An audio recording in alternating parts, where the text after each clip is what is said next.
নমস্কার বন্ধুরা, আমি অসীমা আরও একবার চলে এসেছি একটি নতুন রান্নার ভিডিও নিয়ে অসীমার রেসিপিতে। আজকে আমি বানাবো ডিমের কারি, তো আপনারা আমার সঙ্গে থাকবেন। ডিমের কারি বানানোর জন্য এখানে আমি ডিম সিদ্ধ করে খোসা ছাড়িয়ে রেখে দিয়েছি, আর আমি এখানে আলুটাকে কেটে ধুয়ে রেখেছি। আর যে সকল মশলার উপকরণ লাগবে সেগুলো হলো, এখানে আমি ফোড়নের জন্য নিয়েছি একটা তেজপাতা আর গোটা গরম মশলা, আর নিয়েছি আমি সর্ষের তেল, পেঁয়াজ কুচি করে নিয়েছি, টমেটো কুচি নিয়েছি, ধনেপাতা কুচি, লঙ্কার কুচি। আর বাটা মশলার মধ্যে আমি নিয়েছি রসুন বাটা, আদা বাটা। গুঁড়ো মশলার মধ্যে আমি এখানে নিয়েছি লবণ, হলুদ গুঁড়ো, জিরের গুঁড়ো আর গোলমরিচের গুঁড়ো। ডিমগুলোকে আমি প্রথমে এইভাবে চিড়ে নেব।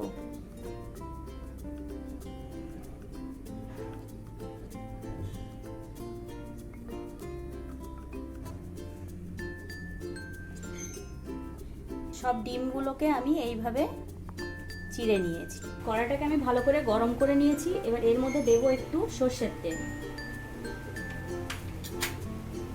দিয়ে তেলটাকে আমি ভালো করে গরম করে নেব।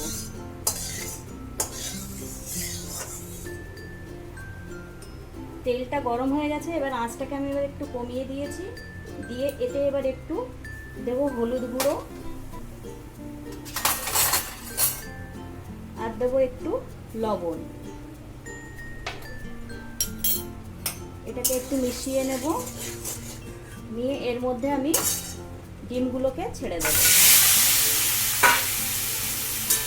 ডিমগুলো আমি এবার এতে ভেজে নেব। ডিমগুলোকে সব আমি এভাবে ভেজে নিয়েছি। এবার একটা পাত্রে আমি এগুলোকে তুলে নেব।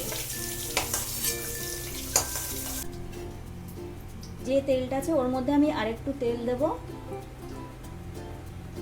তেলটা গরম হয়ে গেছে, এবার এর মধ্যে আমি টুকরো করা আলুগুলোকে দিয়ে দেবো।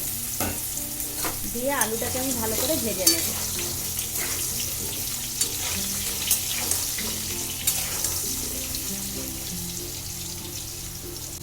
এর মধ্যে আমি একটু লবণ দেব, দিয়ে এটা একটু মিশিয়ে নিয়ে এটাকে এবার আমি একটু ঢাকা দিয়ে দেবো। এবার ঢাকনাটাকে আমি খুলছি। মাঝে মধ্যে আমি ঢাকাটা খুলে আলুটাকে এভাবে ভেজে নিয়েছি। এটা হাফ সিদ্ধ হয়ে গেছে। এবার এটাকে আমি একটা পাত্রে তুলে নেব।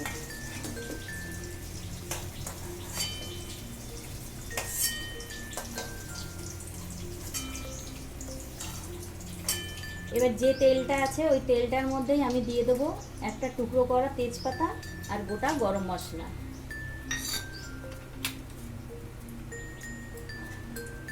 দিয়ে এটাকে আমি একটু ভেজে নিলাম। এবার এতে দেবো পেঁয়াজ কুচি,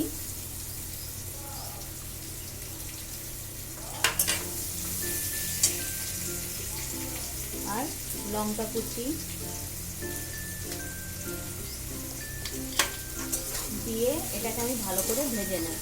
পেঁয়াজটাকে আমি একটু ভালো করে ভেজে নেব। পেঁয়াজ আর লঙ্কাটা আমার ভালোভাবে ভাজা হয়ে গেছে। এবার এতে আমি দেব একটু রসুন বাটা আর একটু আদা বাটা, দিয়ে এটাকে আমি একটু ভালো করে কষিয়ে নেব। আদা রসুনের কাঁচা গন্ধটা চলে গেছে। এবার এতে আমি দিয়ে দেবো টুকরো করে রাখা টমেটো, দিয়ে একটু মিশিয়ে নিলাম।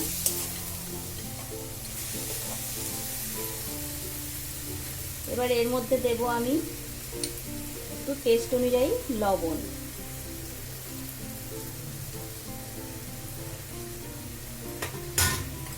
দিয়ে এটাকে আমি ভালো করে কষিয়ে নেব। টমেটোটা ভালোভাবে পেস্ট হয়ে গেছে। এবার এতে আমি দিয়ে দেব হলুদ গুঁড়ো,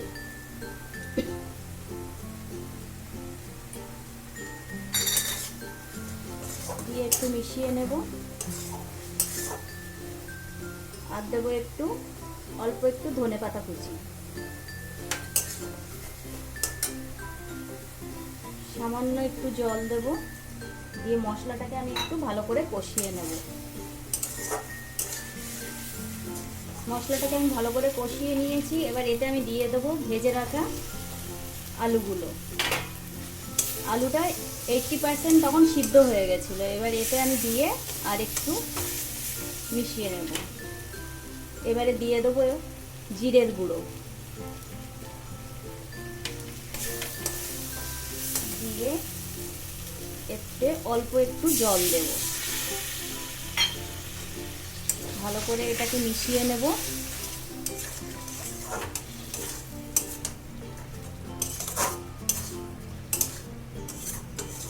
ভালো করে মিশিয়ে নিয়েছি। এবার এটাকে আমি লো ফ্লেমে রেখে কিছুক্ষণের জন্য ঢাকা দেবো। কিছুক্ষণ পর আমি কড়ার ঢাকনাটাকে খুলবো।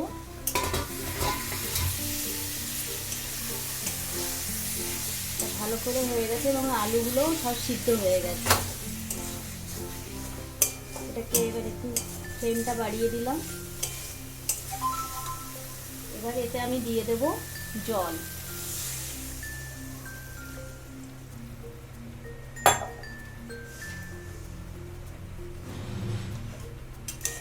জলটা দিয়ে আমি হাই ফ্লেমে রেখে দিয়েছি। এটাকে ভালো করে মিশিয়ে নিলাম। ঝোলটা ফুটে এসছে। এবার এতে আমি দিয়ে দেবো ভেজে রাখা ডিমগুলো।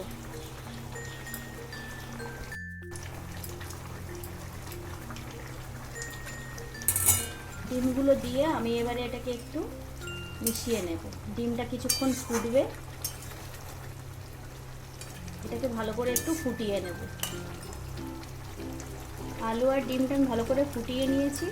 এবার এতে আমি দিয়ে দেবো একটু গোলমরিচের গুঁড়ো। অল্প একটু গোলমরিচের গুঁড়ো দেবো আর দেবো অল্প একটু ধনেপাতা কুচি। দিয়ে এটাকে আমি একটু মিশিয়ে নেব। ডিম কারি আমার রেডি হয়ে গেছে। এবার আমি গ্যাসটাকে নিভিয়ে দিচ্ছি।